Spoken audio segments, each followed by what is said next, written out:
Good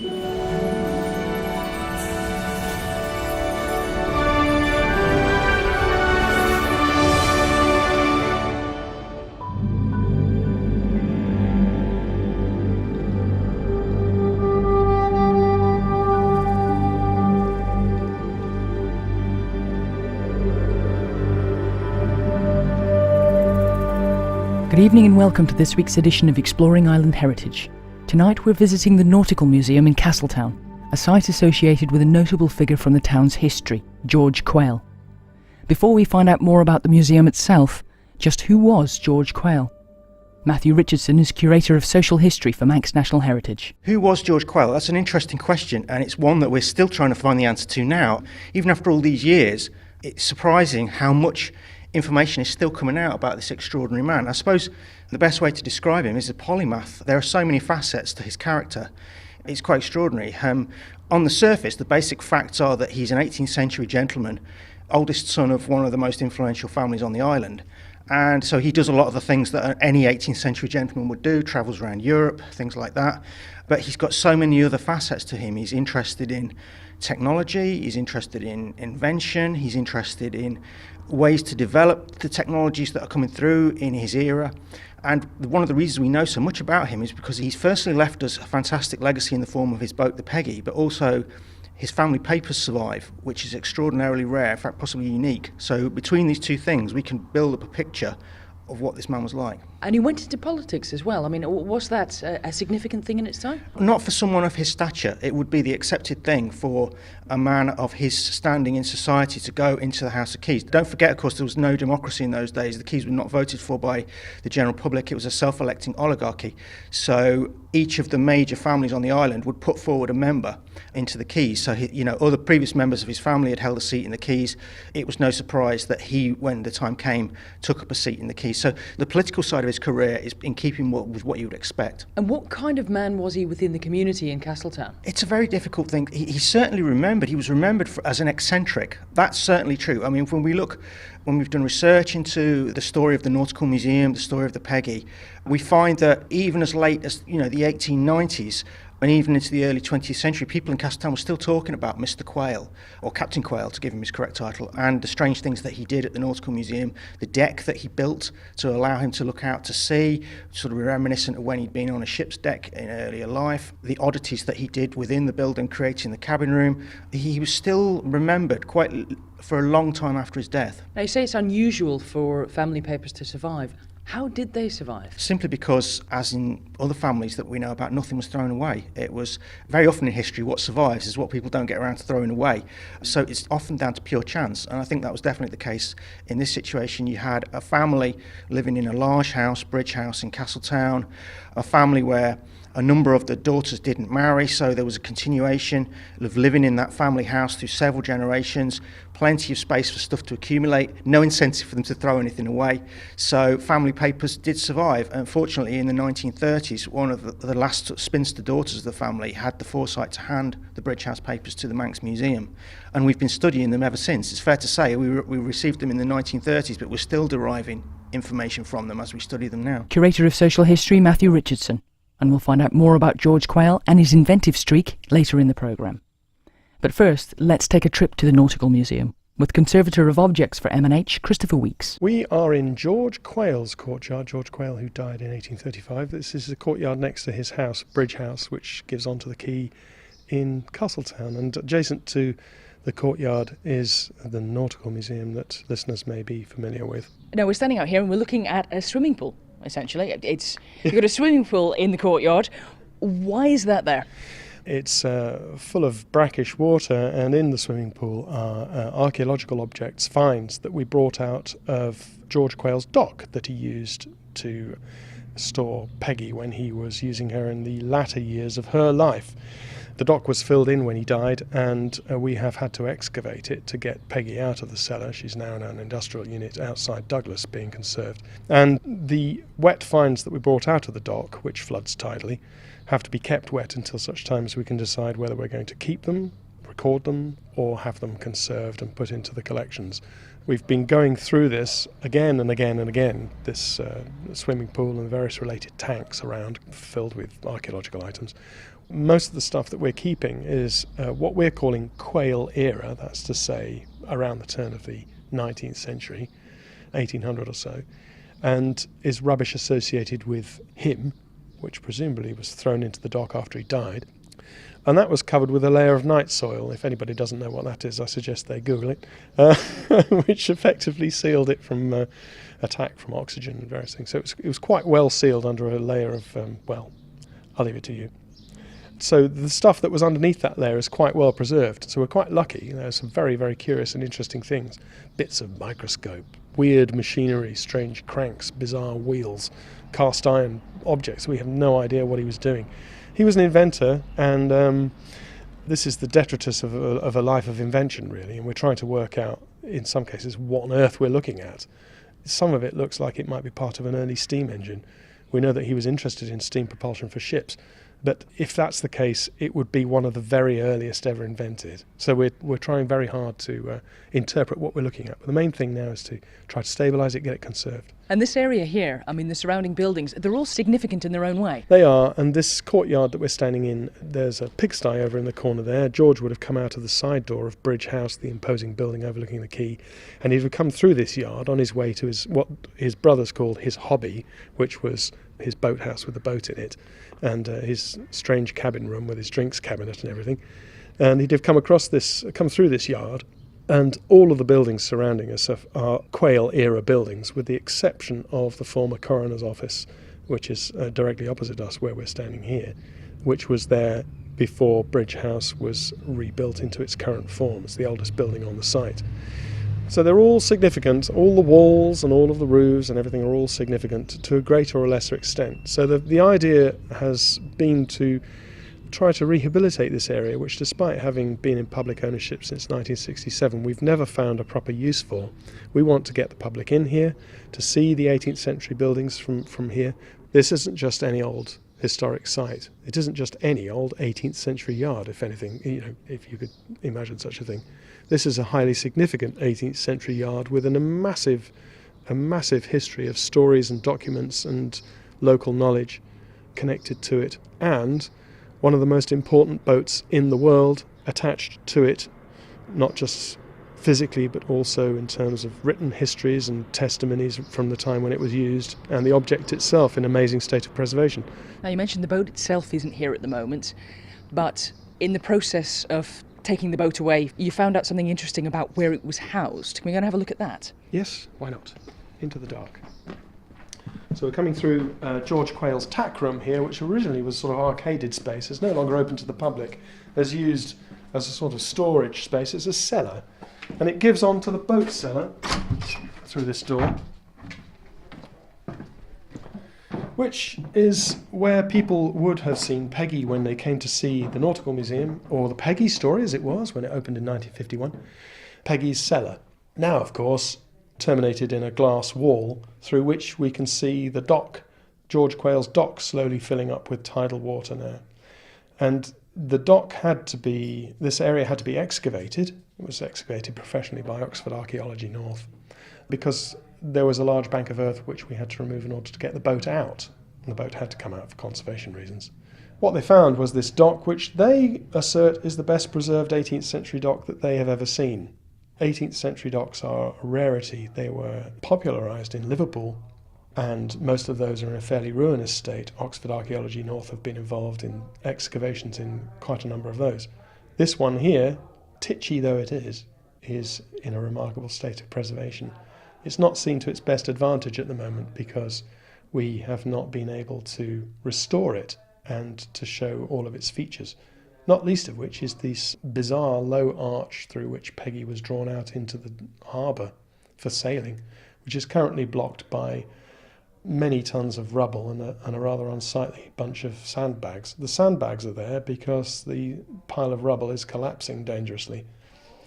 We now know that we can't do anything about that until we can excavate it from the dock side, so outside the wall, coming inwards. And that's going to be a large job, but that will be part of our works to rehabilitate this site for visitors. So this is the area where Peggy used to be housed. Tell us about this area itself. Well, the cellar we're standing in is part of a little cottage fisherman's cottage that George Quayle took over and extended into the boathouse that we currently know. It must have had a cellar for storing provisions and so on. But it was what is described as an intack, so it was just a rubbly series of limestone steps going down to the sea, very much like you see around the coast just to the left of the Nautical Museum as you go out of it. What he did was to extend the cellar, open it up, build a lean-to against it so he could put his boats in it, and he laid tracks going down a slipway. So there were tracks coming all the way down through here, wooden tracks. And Peggy, the largest boat that was stored in here, was on a boat carriage. We know this because we've got his bills and accounts, and we can see that he paid for one. So he would have had a wooden railway coming down here. And the remains of the wooden rails are actually in the floor even now.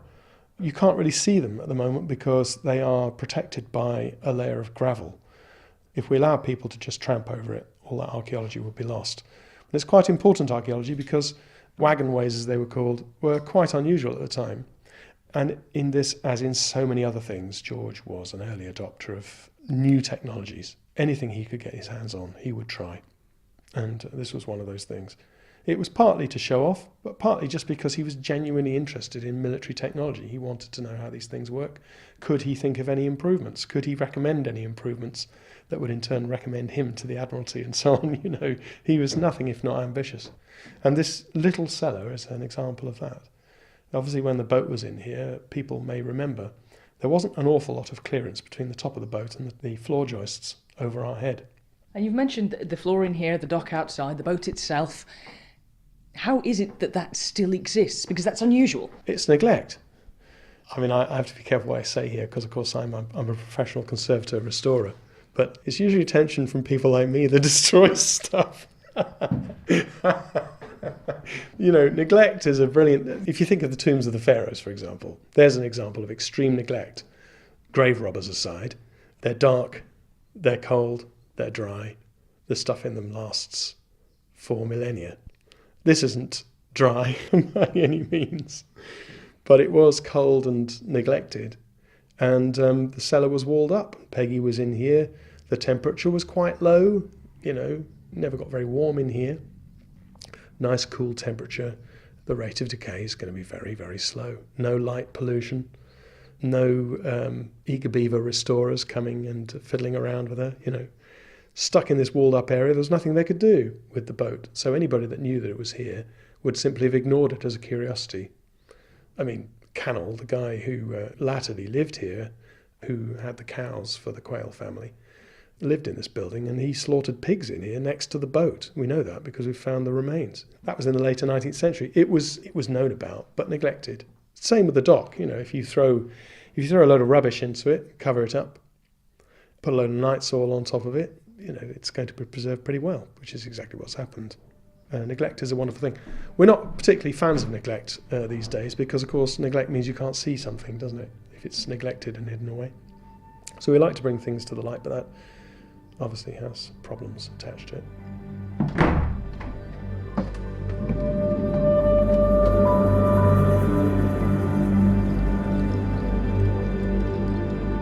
You're listening to Exploring Island Heritage, and on this week's programme we're finding out more about the Nautical Museum in Castletown and the main focus of the museum, Captain George Quayle.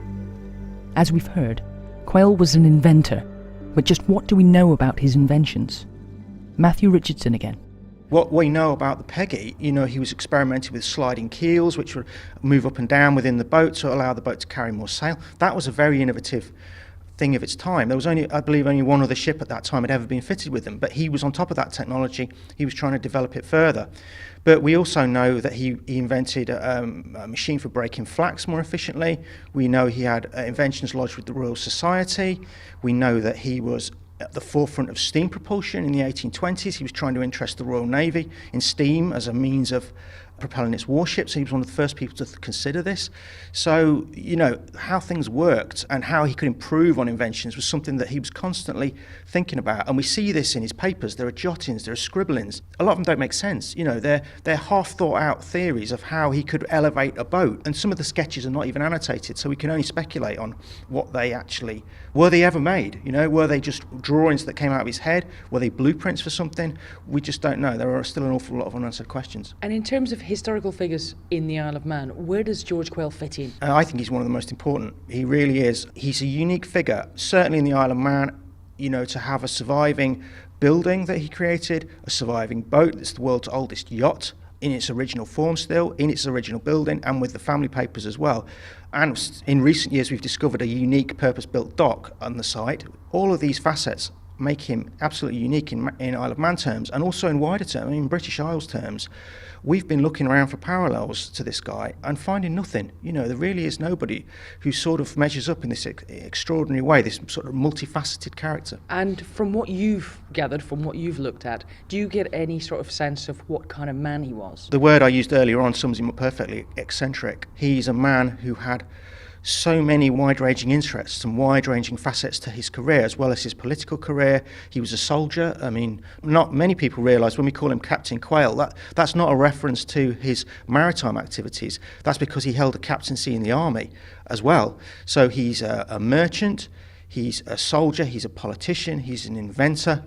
One thing he isn't is a smuggler, oddly enough. That's the label that has been hung around his neck for many, many years. Oh, Captain Quayle was a smuggler. That's why he built the Peggy. And the more you study it, the more you realise actually the truth is more interesting than the fiction in this case. He wasn't a smuggler in the sense that we think of smuggling in the Isle of Man. That early 18th century smuggling, his grandfather's generation were involved in that. But by the time George Quayle comes along in the 1780s, 1790s, that's largely a thing of the past. He makes his money through perfectly legitimate mercantile means.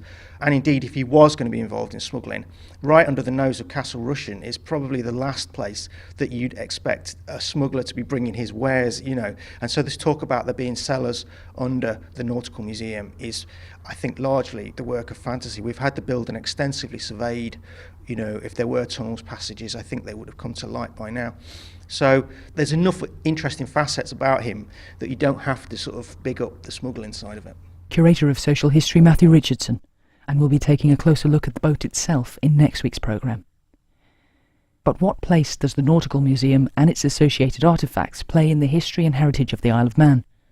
Edmund Southworth is Director of Manx National Heritage. Well, Castletown was host to some quite amazing characters. As it was where Tynwald sat, it was where the governor lived, and it's had an interesting history in its own right, particularly during the 18th and 19th centuries as it started to industrialise, as people started to trade with the Caribbean, with Cumbria and Liverpool.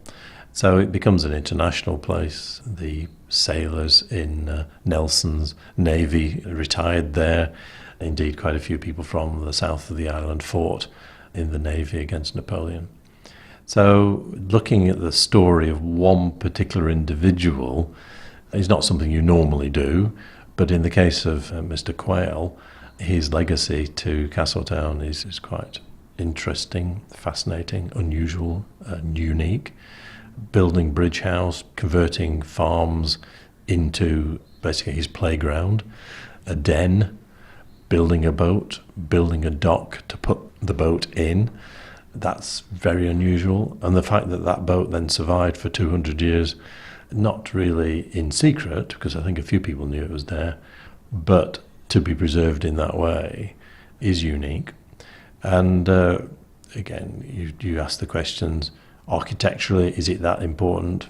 It's unusual, and there's nothing like it anywhere else in the world, i.e. a single boat dock and the boat that went in it, and a boat that was innovative. It was a yacht with a particular interesting design of keel. Very, very early on, the yachts, it's arguably the first yacht to go and sail, and very, completely unique in terms of its survival. In terms of its importance to Manx National Heritage, the site is never going to have hundreds of thousands of tourists through it every year. It's just not big enough. But it's part of the story of the island. Quayle is linked to, and the family are linked to everything that's happening in the 18th century in terms of trade, the politics. Clearly the family were high up in the Manx politics. He was an MHK and so on. So it will add, I think, to the value of the island. When people come to the Isle of Man, they're usually not just coming for one thing, they're coming for the package. And if you take away one element of the package, you weaken it. If you add another element, you strengthen it. And in Manx National Heritage, we've got a number of individual components which by themselves will not drag someone from America to come and visit. You put them together as a package in an island which is only 33 miles long and 11 or so wide, you have got an incredible package. And as we go forward and invest in a new facility to house the Peggy in Castletown, which we will do in the next few years, then you're adding components to a package which already has the horse trams, the camera obscura, the Snaefell Mountain Railway, Milltown, and so on. When we go and sell the island overseas, people think we're kind of exaggerating or making some of this up. And we say, oh, no, we've got 2 castles, 3 railways, 1 horse tram, and so on and so on. And they realise, yes, this is an incredible package. And we're very proud of it. Director of Manx National Heritage, Edmund Southworth. We'll go back to the Nautical Museum now and join Objects Conservator Christopher Weeks in another part of the building. We're in George Quayle's cabin room, which is this curiosity that he had built for him in the shape of a ship's captain's cabin. These kinds of cabin rooms were quite popular. There are other examples. There's one in Yorkshire, for example. It's really curious. George is unusual because it's rather small, just like everything else on this site, and it's full of these weird gadgets and curiosities that he would have shown off to his friends. And it's in a remarkable state of preservation. It really is quite fantastic, really. And it's part of the George Quayle era buildings and interiors on this site that we wish to make more of in the future. And what is the significance of this room? Because this is the room in the Nautical Museum that most people will come and see. Well, it's the most evocative interior. If you go over to Bridge House, which some people may have done, but it's not in public ownership and it's very difficult to get in there, really, because it's owned by private commerce. What you see is a building that has been used and reused and used and reused, and most of the interiors have been entirely stripped out. And there's very little that's evocative of the 18th century. You certainly wouldn't say that of this room, which screams 18th century at you, if such a thing's possible, from its ornate fireplace to its panelled walls. And we've done quite a lot of work in the last couple of years bottoming out, I suppose you might say, the analysis of the paint that George Quayle used to decorate not just this but Peggy as well. And we now know a curious thing, which is that he used the same paint pots for both, perhaps not surprisingly. So in the first incarnation of Peggy from 1789, that's when this boathouse was built. So it was built for Peggy, and they used the same paint pots and the same sort of colour schemes. In here it would have been cream and green, so accents in green. There's lots of little raised mouldings around the place. Accents in green on cream walls, and then black skirting boards, which sounds a bit macabre, but that was quite common then. And if you'd looked down out of the window and you'd been able to see Peggy, or if you'd gone down to see her in her boat cellar, as it was then, sitting on her boat carriage on her rails, you'd have seen a boat decorated exactly like the cabin room you'd just been sitting in. And then later on, when George Quayle decided to modify Peggy around 1802, he also modified the paint scheme on the boat, and he did the same thing in here. In fact, I think I can show you. Yes. Here on the door, there's a little patch of, it's very brown now, but it was originally a sort of dark ochre colour. So this is post-1802. Peggy was decorated to look rather like Victory, so with dark yellow and black. People who've been to Nelson's flagship might be able to call that to mind. And then over on this door, you can see a little patch of paint that the paint analysts have opened up, which shows a little window through the modern emulsion paint that's been put over through the course of the 20th century. And underneath, there's a sort of brown layer with lines drawn on it, imitative of fancy panelling. So it's sort of made to look more fancy than it actually is. And the whole room would have been decked out like that. And then underneath that, there's a patch of dark green, and that would have been the original panelling colour on these doors in 1789. What this tells us is not just we now know what these rooms would have looked like, thanks to this research, but it also tells us that they're in a remarkable state of preservation. They've got all their original paint on them. To look at them now, you wouldn't necessarily guess, but when you see these little windows cut in by the paint researchers, you really get a feel for this as an 18th century interior, and we fully intend to restore those appearances to it. This would be done by overpainting, not by removing the modern paint, probably, because to remove the modern paint would be extremely taxing, very, very difficult. But overpainting, using the original schemes, possibly also the original pigments and paint, would be what we'd be aiming for. So when people come to these interiors, they will see something that really evokes the era to them. That's going to be the aim for that. There aren't that many interiors in this complex of buildings that are like that. Possibly the other one was the one we were looking at earlier, which was the stables with the horse stalls in it. And that would be nice to see restored. For the most part, in this site, the decorative finishes are all gone. But the cabin room and the little room next to it, they still exist. Really, it's in quite a good state of preservation, but there is some rot. I can even see some from here along one of the windows, which are the original windows and have never been replaced. There will be some joinery work to do in here and some fine carpentry, but generally speaking, there's not an awful lot we need to do in here except reproduce the colour scheme that we have managed to find out was originally here. Objects Conservator for Manx National Heritage, Christopher Weeks, and the Nautical Museum in Castletown is open daily until early November.